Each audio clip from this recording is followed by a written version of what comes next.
नमस्कार, आप देख रहे हैं सी न्यूज भारत और मैं हूं आपके साथ प्रिया श्रीवास्तव। वक्त हो गया यूपी बुलेटिन का। बात होगी आजमगढ़ की, जहां चुनहटा ग्राम प्रधान प्रकाश यादव को गांव के ही व्यक्ति सुशील यादव ने गोली मार दी। मामला क्या है, इस रिपोर्ट में देखिए। खबर आजमगढ़ से है, जहां थाना निजामाबाद के चुनहटा ग्राम प्रधान प्रकाश यादव को बीती रात गांव का ही एक व्यक्ति सुशील यादव ने 2 गोलियां मार दी, जिसके बाद ग्राम प्रधान जमीन पर गिरकर तड़पने लगे। आरोपी फरार हो गया। परिजन व ग्रामीणों ने आनन फानन में पुलिस को सूचना देते हुए ग्राम प्रधान को CHC ले गए, जहां से डॉक्टरों ने जिला अस्पताल के लिए रेफर कर दिया। इस घटना का खुलासा प्रेस कॉन्फ्रेंस में पुलिस अधीक्षक ग्रामीण चिराग देने ने किया। आज रात्रि में थाना निजामाबाद के गांव चुनहटा से यह सूचना प्राप्त हुई थी कि गांव प्रधान हैं प्रकाश यादव, उनको गांव के ही व्यक्ति सुशील यादव द्वारा 2 गोलियां मार दी गई हैं, जिनके पेट पर और एक जांघ पर गोली लगी है। सूचना को प्राप्त होती तत्काल थाना प्रभारी ने चोटिल व्यक्ति को जिला अस्पताल में भर्ती कराया, जहाँ पे उनका इलाज वर्तमान में चल रहा है और ये स्थिति वर्तमान में सामान्य है।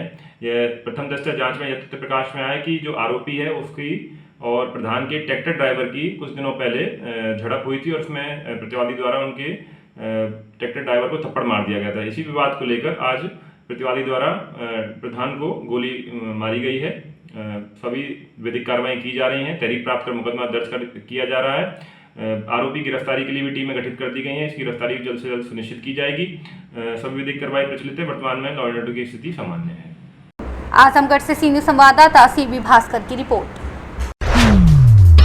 इसी के साथ रुक करेंगे बुलेटिन की अगली खबर का, जहां आजमगढ़ से ही खबर है, जहां भतीजे ने अपने चाचा को चाकू मारकर घायल कर दिया। आखिर चाचा ने इस वारदात को अंजाम क्यों दिया, इस रिपोर्ट में देखिए।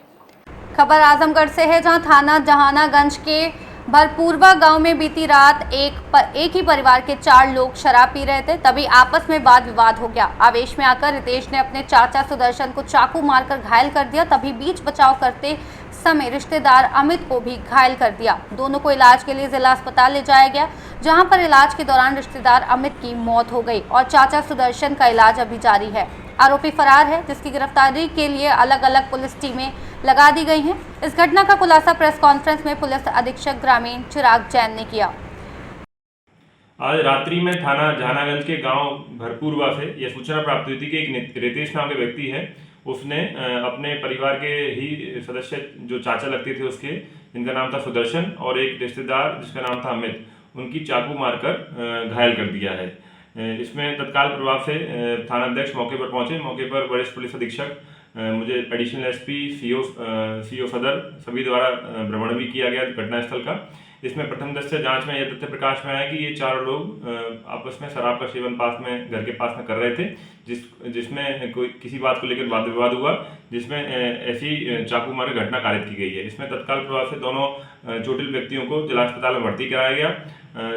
दौरान इलाज एक व्यक्ति की मृत्यु हो गई, अमित की मृत्यु हो गई है तथा सुदर्शन को उसका इलाज चल रहा है, उनकी स्थिति सामान्य है। इसमें तहरीर प्राप्त कर मुकदमा दर्ज कर लिया गया है। SOG टीम और थाने की भी 3 टीमें लगाई गई हैं। रितेश की गिरफ्तारी जल्द से जल्द सुनिश्चित की जाएगी। आगे उन सभी विधिक कार्रवाई प्रचलित हैं, जो भी तथ्य प्रकाश में आएंगे उनके आधार पर विधिक कार्रवाई की जाएगी। आजमगढ़ से सी न्यूज संवाददाता CB भास्कर की रिपोर्ट। इसी के साथ बढ़ेंगे आगे। बांदा की खबर है, जहां संदिग्ध हालत में कार में अज्ञात व्यक्ति का शव मिलने से हड़कंप मच गया। आखिर ये शव कैसे मिला और सनसनी क्यों फैली, इस रिपोर्ट में देखिए। खबर बांदा से है, जहां संदिग्ध हालत में कार से अज्ञात व्यक्ति का शव मिला है। शव कई दिन पुराना बताया जा रहा है। वाहन स्वामी के अनुसार कार पार्किंग में खड़ी की थी और गाड़ी का लॉक खुला था। दुर्गंध आने पर लोगों को शक हुआ तो स्थानीय लोगों ने पुलिस को सूचना दी। सूचना मिलने के बाद पुलिस टीम और फॉरेंसिक टीम मौके पर पहुंची। पुलिस ने साक्ष्य संकलन की कार्रवाई के बाद शव को कब्जे में ले लिया और मोर्चरी भेज दिया।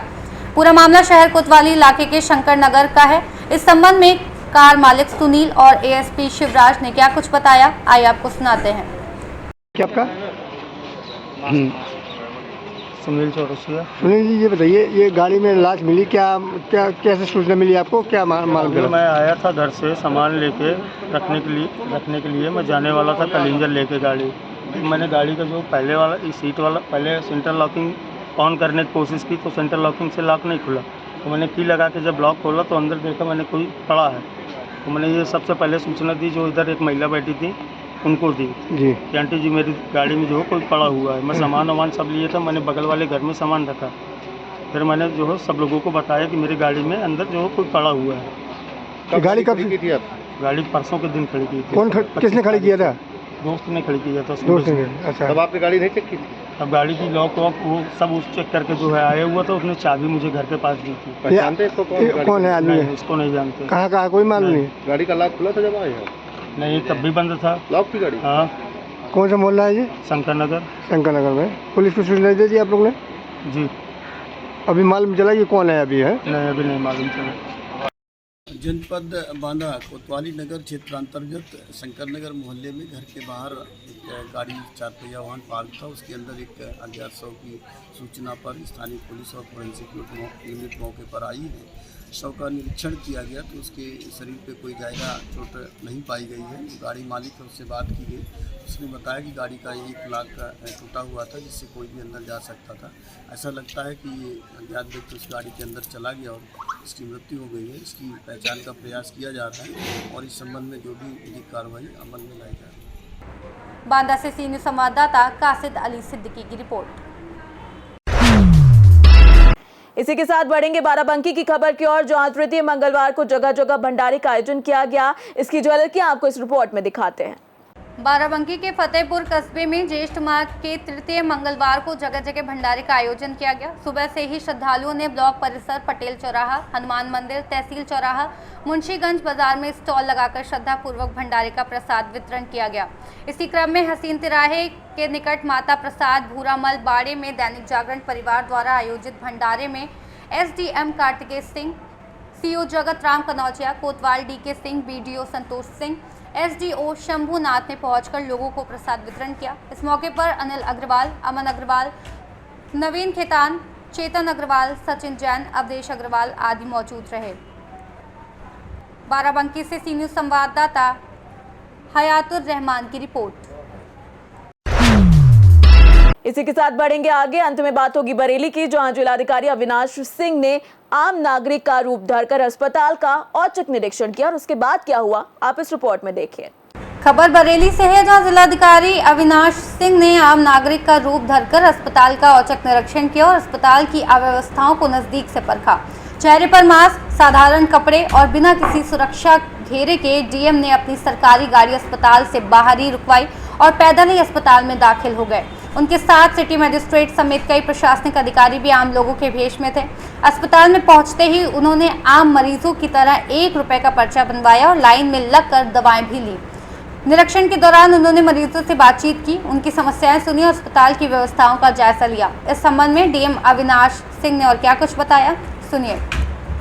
अरे यार कितना नीचे करती है। आज मेरे द्वारा जितने भी हमारे मजिस्ट्रेट से जिला मुख्यालय पर उनकी टीम के साथ जिला चिकित्सालय पर हम लोग यहाँ आए थे। इसका मुख्य उद्देश्य था कि औचक निरीक्षण करना और ग्राउंड जीरो पे जाकर जो वास्तविकता है उसको संज्ञान में लेना। और ये हमारे साथ हमारे चारों जो एडीएम साहबान हैं, इसके अलावा जितने भी हमारे एसीएम, सिटी मजिस्ट्रेट, अन्य जो हमारे एसडीएम हैं, वो सभी लोग इस निरीक्षण में साथ में थे। हम लोग अलग अलग बदल पे थे।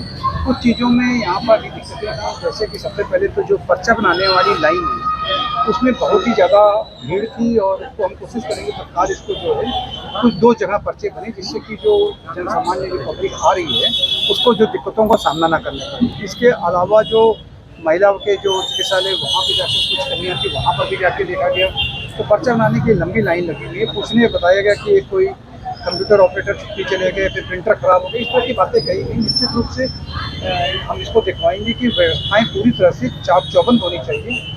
मौके पे सभी ज़्यादातर डॉक्टर्स मौजूद थे और वो अपने अपने जो उनका रूम था वहाँ पे बैठ के पेशेंट को देख रहे थे। एक चीज़ मैं ज़रूर चाहूँगा कि दिन के हिसाब से डॉक्टरों के भी आगे जो है उनका एक लग जाए कि कौन डॉक्टर साहब किस दिन बैठेंगे। जैसे अभी 3 नाम लिखे हुए हैं और 1 डॉक्टर बैठे हुए हैं, 2 नहीं हैं, तो बताया गया कि वो उनका और कोई दिन है, तो उस दिन को भी हम निश्चित कराएंगे। इसके अलावा मैंने वहाँ पर जो अल्ट्रासाउंड है, हमारे मजिस्ट्रेट ने जाकर वहाँ पर अल्ट्रासाउंड कराया। अल्ट्रासाउंड में शिकायत थी कि लंबी लंबी तारीख दी जा रही है। इसके अलावा जो और भी चीज़ें थी, पैथोलॉजी लैब की थी और जितने भी पूरे यहाँ पर आप कह सकते हो कि जितने भी डिपार्टमेंट्स हैं सभी भी जगह जाकर, चाहे मेल वार्ड में, इमरजेंसी में भी हम लोगों ने जाकर देखा। इमरजेंसी में जरूर थोड़ी सी जो मामले की हमको ऐसा महसूस हुआ कि वहाँ स्ट्रेचर और व्हील चेयर की थोड़ी सी कमी थी, उसको भी हम लोग निश्चित कराएंगे। इस तरीके से पैर पसारा है, यूपी में कई जगह पे कोविड के पेशेंट मिले हैं, तो बरेली में किस तरीके का एहतियात बरता जा रहा है, आपकी तरफ से क्या दिशा निर्देश जारी किए गए? जनपद बरेली में जैसे कि आप लोग सभी अवगत है कि यूपी के अन्य जनपदों में केसेस आ रहे हैं, तो हमारे यहाँ भी पूरी तैयारी है डिस्ट्रिक्ट हॉस्पिटल में, और बेड भी आरक्षित है, और सभी को निर्देश दिए गए हैं कि मास्क लगा के रहें, और थोड़ा सा जिसको अगर कुछ खांसी जुकाम हो रहा है तो उससे थोड़ा दूर रहें, और सभी CSC PSC इंचार्ज को भी निर्देशित किया गया है कि इसके बचाव की जो पूर्व में गाइडलाइन आई थी उसके अनुसार आप लोग काम करें। सर 300 बेड हॉस्पिटल को भी इसके लिए तैयार किया गया है? अगर केस बढ़ते हैं तो 300 बेड भी हमारे लिए तैयार है। Thank you. बरेली से सीनियर संवाददाता मुकेश सिंह की रिपोर्ट। फिलहाल इस बुलेटिन में इतना ही। देश दुनिया की बाकी और खबरों के लिए आप बने रहिए सी न्यूज़ भारत के साथ।